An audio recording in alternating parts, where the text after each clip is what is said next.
Hi everyone, creative दिशा channel में आप सभी का स्वागत है।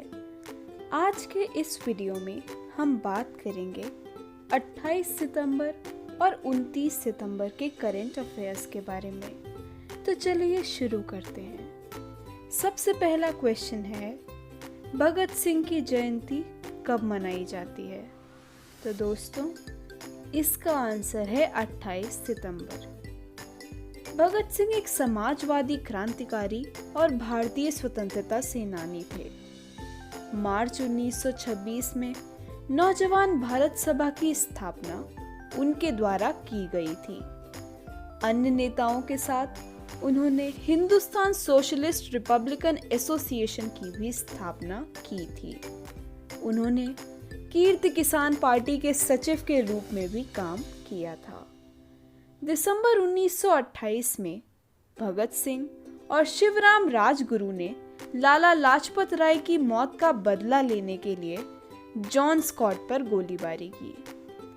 अप्रैल 1929 में भगत सिंह और बटुकेश्वर दत्त ने केंद्रीय विधानसभा के अंदर बम फेंके। सुखदेव और शिवराम राजगुरु के साथ उन्हें 23 मार्च 1931 को फांसी दे दी गई थी। आगे बढ़ते हुए अगला क्वेश्चन है, मेडिकल काउंसिल ऑफ इंडिया को भंग करते हुए केंद्र सरकार ने किसे एमसीआई का चेयरमैन नियुक्त किया है? तो दोस्तों, इसका आंसर है डॉक्टर के पाल। प्रधानमंत्री नरेंद्र मोदी की अध्यक्षता में हाल ही में केंद्र सरकार ने medical council of India MCI को भंग करते हुए डॉक्टर वी के पाल को एमसीआई के चेयरमैन के रूप में नियुक्त किया है। अभी डॉक्टर वी के पाल नीति आयोग के मेंबर हैं। चलिए आगे बढ़ते हैं और अगला क्वेश्चन देखते हैं। वैज्ञानिकों ने हाल ही में दुनिया के 800 किलोग्राम के सबसे बड़े पक्षी को क्या नाम दिया है? तो दोस्तों, इसका आंसर है वोरोम्बे टाइटन। देश के वैज्ञानिकों ने हाल ही में दुनिया के सबसे बड़े पक्षी को वोरोम्बे टाइटन का नाम दिया है। विलुप्त हो चुके इस पक्षी का वजन 800 किलोग्राम होता है। यह पक्षी मेडागास्कर प्रजाति का था। चलिए आगे बढ़ते हैं। आगे बढ़ते हुए अगला क्वेश्चन है, विश्व रेबीज दिवस कब मनाया जाता है? तो दोस्तों, इसका आंसर है 28 सितंबर। रेबीज की रोकथाम के बारे में जागरूकता बढ़ाने और इस बीमारी को हराने में प्रगति को उजागर करने के लिए विश्व रेबीज दिवस मनाया जाता है। यह लुई पाश्चर की पुण्यतिथि का भी प्रतीक है, जिन्होंने पहला रेबीज वैक्सीन विकसित किया था। रेबीज एक वायरल बीमारी है जो जानवरों से इंसानों में फैलती है। अगला क्वेश्चन है, किसने देश भर की अदालत कार्यवाही का अब सीधा प्रसारण लाइव स्ट्रीमिंग की अनुमति दे दी है? तो दोस्तों, इसका आंसर है सुप्रीम कोर्ट। सुप्रीम कोर्ट ने हाल ही में देश भर की सभी अदालती कार्यवाही का अब सीधा प्रसारण लाइव स्ट्रीमिंग की अनुमति दे दी है, जिसे अदालत लाइव स्ट्रीमिंग के दौरान ही अपना फैसला सुनाएगी। चलिए आगे बढ़ते हैं और अगला क्वेश्चन देखते हैं। दिल्ली में प्रदूषण को नियंत्रित करने के लिए किसने वायु प्रणाली का शुभारंभ किया है? तो दोस्तों, इसका आंसर है पर्यावरण मंत्री। पर्यावरण मंत्री ने भारत की राजधानी दिल्ली में प्रदूषण को नियंत्रित करने के लिए वायु प्रणाली का शुभारंभ किया है। इस प्रणाली में प्रदूषण नियंत्रण के लिए वायु नामक मशीनें लगाई जाएंगी। आगे बढ़ते हुए अगला क्वेश्चन है, पीएम मोदी और किस देश के राष्ट्रपति को सर्वोच्च पर्यावरण पुरस्कार चैंपियंस ऑफ द अर्थ आनित किया गया है? पीएम मोदी और डेनमार्क के पीएम मेटे फ्रेडरिकसेन के बीच आभासी द्विपक्षीय शिखर सम्मेलन होगा। शिखर सम्मेलन के दौरान भारत और डेनमार्क बौद्धिक संपदा सहयोग के क्षेत्र में एक समझौता ज्ञापन पर हस्ताक्षर करेंगे। शिखर सम्मेलन के दौरान डेनमार्क अंतर्राष्ट्रीय सौर गठबंधन ISA में भी शामिल होगा। 2016 से 2019 के दौरान भारत और डेनमार्क के बीच वस्तुओं और सेवाओं में द्विपक्षीय व्यापार 30% से अधिक बढ़ गया है। डेनमार्क की कई कंपनियों ने भारत में निवेश किया है और कई भारतीय कंपनियों ने भी डेनमार्क में निवेश किया है। अंतर्राष्ट्रीय सौर गठबंधन ISA की स्थापना 2015 में भारत और फ्रांस के सहयोग से की गई थी। वर्तमान में इसके 67 सदस्य देश हैं। चलिए आगे बढ़ते हैं और अगला क्वेश्चन देखते हैं। अगला क्वेश्चन है, PM मोदी और किस देश के राष्ट्रपति को सर्वोच्च पर्यावरण पुरस्कार चैंपियंस ऑफ द अर्थ से सम्मानित किया गया है? तो दोस्तों, इसका आंसर है इमानुएल मैक्रों। हाल ही में फ्रांस के राष्ट्रपति इमानुएल मैक्रों और भारत के प्रधानमंत्री श्री नरेंद्र मोदी को सर्वोच्च पर्यावरण पुरस्कार चैंपियंस ऑफ द अर्थ से सम्मानित किया गया है, क्योंकि दोनों ही देशों ने समान प्रयासों के साथ अंतर्राष्ट्रीय सौर गठबंधन की शुरुआत की है। आगे बढ़ते हुए अगला क्वेश्चन है, किस देश ने 2 शहरों मक्का और मदीना को हाई स्पीड रेल सेवा से जोड़ने वाली परियोजना की शुरुआत की है? तो दोस्तों, इसका आंसर है सऊदी अरब। सऊदी अरब ने देश के 2 शहरों मक्का और मदीना को हाई स्पीड रेल सेवा से जोड़ने वाली परियोजना की शुरुआत की है। यह परियोजना मध्य पूर्व एशिया में शुरू होने वाली सबसे बड़ी परिवहन योजना है। आगे बढ़ते हुए अगला क्वेश्चन है, किस देश की टेस्ट टीम ने पहली बार टेस्ट टीम में 2 उप कप्तान चुने हैं? तो दोस्तों, इसका आंसर है ऑस्ट्रेलिया। ऑस्ट्रेलिया टीम में 2 खिलाड़ियों ऑलराउंडर मिशेल मार्श और तेज गेंदबाज जोश हेजलवुड को उप कप्तान चुना गया है। ऑस्ट्रेलिया के चयन पैनल ने टीम के सदस्यों के मतदान से 2 उप कप्तान चुने हैं। चलिए आगे बढ़ते हैं। मध्य प्रदेश के जीवों की सूची में 5 उभयचर जोड़े गए। भारतीय वन्य जीव संस्थान देहरादून के शोधकर्ताओं ने पन्ना टाइगर रिजर्व में उभयचरों पर एक अध्ययन किया और मध्य प्रदेश के जीवों की सूची में 5 उभयचरों को जोड़ा है।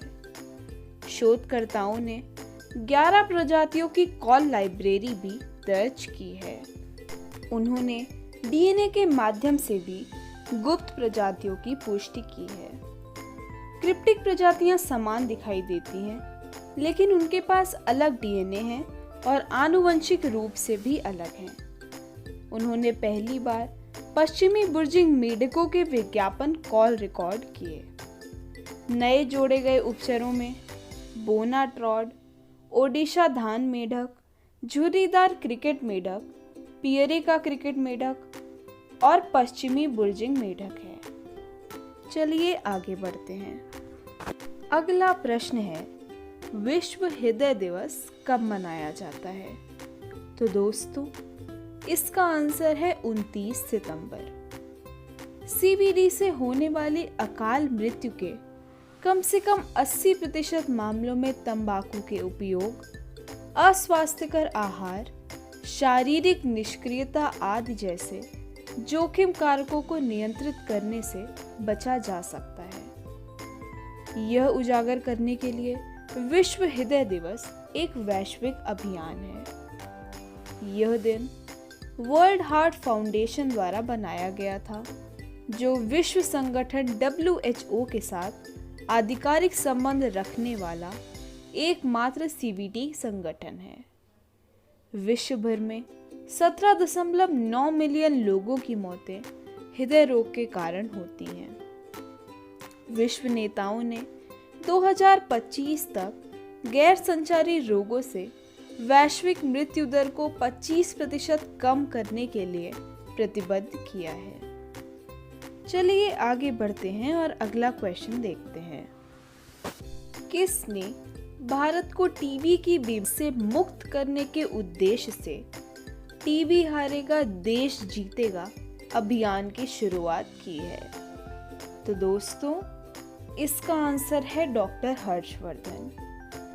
केंद्रीय स्वास्थ्य मंत्री डॉक्टर हर्षवर्धन ने हाल ही में भारत को वर्ष 2025 तक टीबी की बीमारी से मुक्त करने के उद्देश्य से टीबी हारेगा देश जीतेगा अभियान की शुरुआत की है। एक रिपोर्ट के मुताबिक भारत में करीब 28 लाख से ज्यादा टीबी के मरीज हैं। चलिए आगे बढ़ते हैं। इम्फाल, चेन्नई और रांची में 3 नई राष्ट्रीय जांच एजेंसी शाखाएं स्थापित की जाएंगी।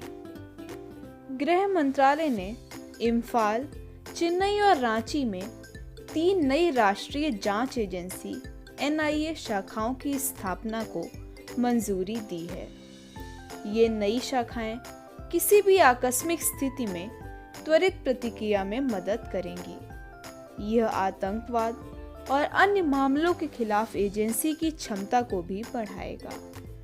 बात करें NIA की, तो ये 2009 में NIA अधिनियम 2008 के प्रावधान के तहत गठित किया गया था। यह देश भर में किसी भी आतंकवाद से संबंधित मामलों की जांच करने वाली एक केंद्रीय एजेंसी है। इसका मुख्यालय नई दिल्ली में स्थित है। वर्तमान में NIA की 9 शाखाएं हैं और NIA के प्रमुख YC मोदी हैं। चलिए आगे बढ़ते हैं। PM मोदी ने उत्तराखंड में 6 मेगा परियोजनाओं का उद्घाटन किया। प्रधानमंत्री नरेंद्र मोदी ने नमामि गंगे मिशन के तहत उत्तराखंड में 6 मेगा परियोजनाओं का उद्घाटन किया है। इन परियोजनाओं में हरिद्वार और ऋषिकेश, चंद्रेश्वर नगर, चोरपानी और बद्रीनाथ में सीवेज ट्रीटमेंट प्लांट का निर्माण शामिल है। हरिद्वार के चंडी घाट पर स्थित गंगा पर पहला संग्रहालय गंगा अवलोकन का भी उद्घाटन किया गया, जो गंगा नदी में किए गए संस्कृति, जैव विविधता और कायाकल्प गतिविधियों को प्रदर्शित करेगा। उन्होंने रोइंग डाउन दी गंगा नामक एक पुस्तक भी लॉन्च की, जो गंगा की कहानी को दर्शाती है। पुस्तक को national mission for clean Ganga और wildlife institute of India द्वारा सह प्रकाशित किया गया है। PM मोदी ने जल जीवन मिशन का लोगो और जल जीवन मिशन के तहत मार्गदर्शिका भी लॉन्च किया है। चलिए आगे बढ़ते हैं और अगला प्रश्न देखते हैं। अगला क्वेश्चन है, इंग्लैंड क्रिकेट टीम की किस महिला क्रिकेटर ने 30 वर्ष की आयु में एंजाइटी के कारण संन्यास ले लिया है? तो दोस्तों, इसका आंसर है सारा टेलर।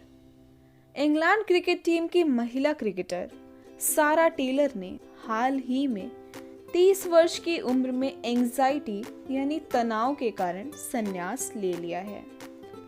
उन्होंने इंग्लैंड की ओर से 10 टेस्ट, 126 वनडे और 90 T20 मैच खेले हैं।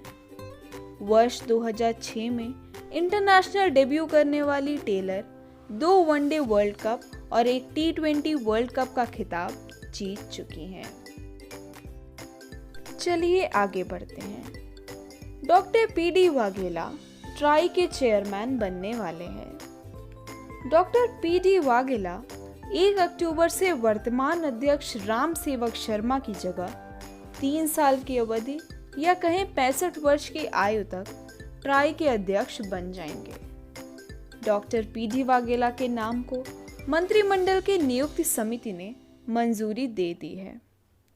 Doctor PD Vaghela Gujarat cadre के एक आईएएस अधिकारी हैं और वर्तमान में 1 अगस्त 2019 से फार्मास्यूटिकल विभाग के सचिव के रूप में कार्य कर रहे हैं।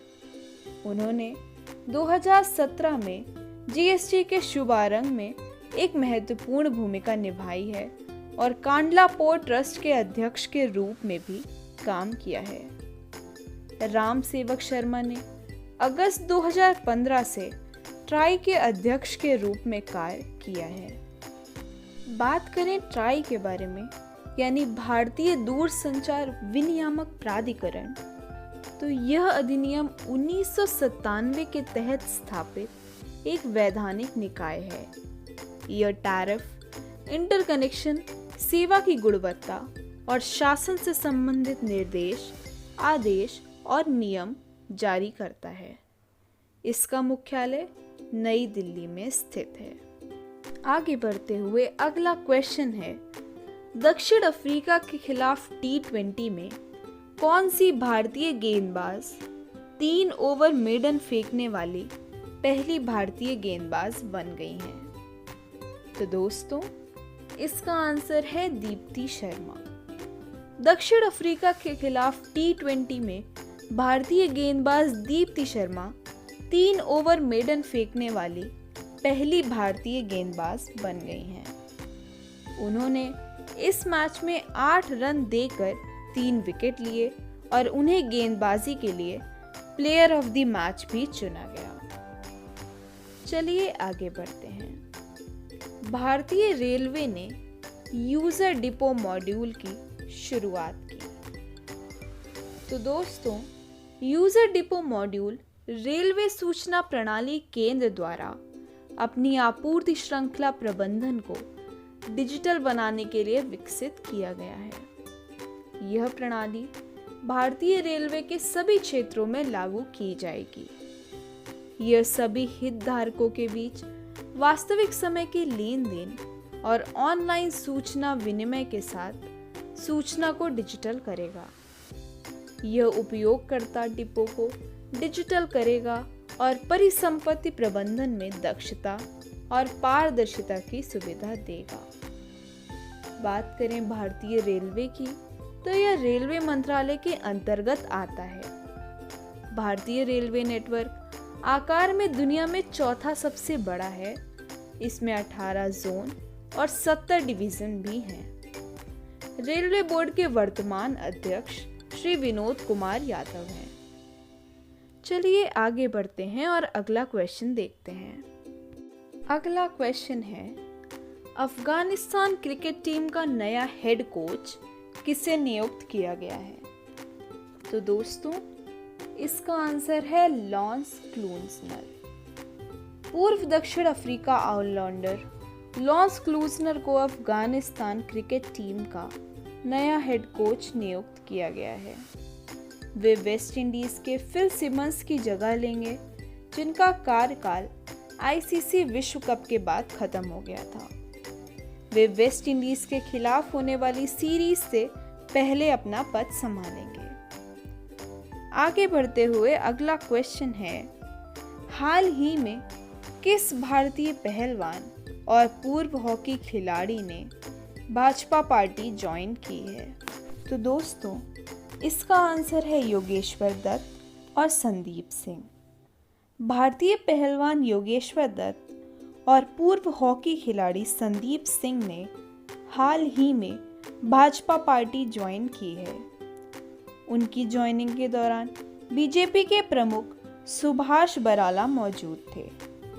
योगेश्वर दत्त को वर्ष 2013 में पद्मश्री से सम्मानित किया गया था और संदीप सिंह को वर्ष 2010 में अर्जुन पुरस्कार से सम्मानित किया गया था।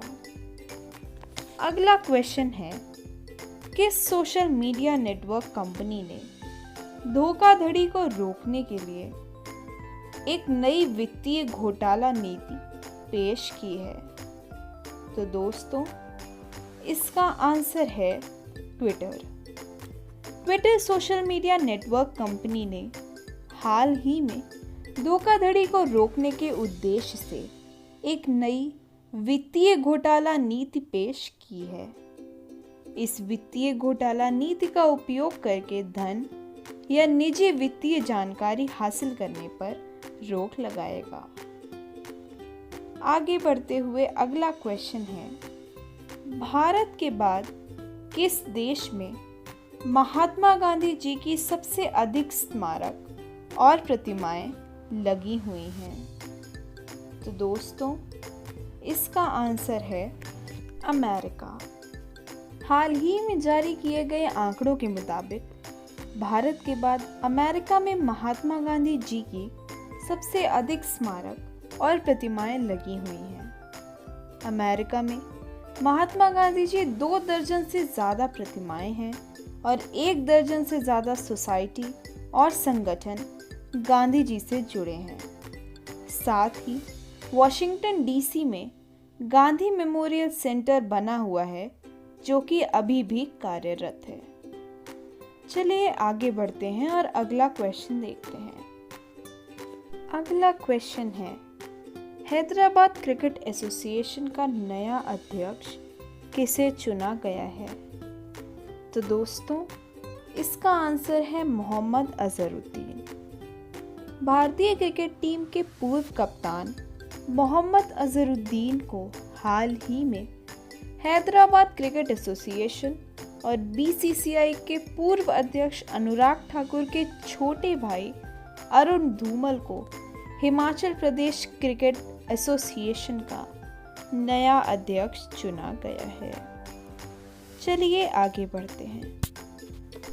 गान सम्राज्ञी लता मंगेशकर पुरस्कार उषा मंगेशकर को दिया गया।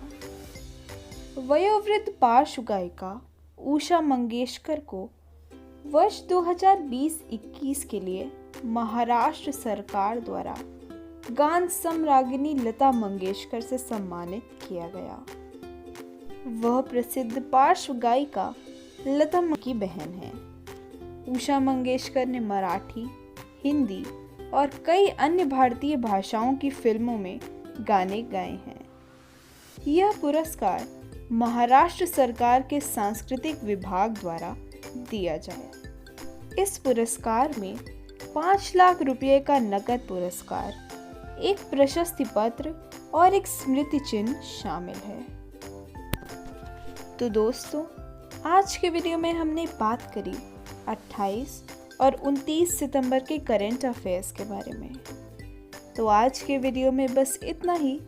मिलते हैं अपने नेक्स्ट वीडियो में कुछ और जानकारी के साथ। अगर आपको यह वीडियो पसंद आया हो तो इस वीडियो को लाइक करें और क्रिएटिव दिशा चैनल को सब्सक्राइब कर लें। धन्यवाद।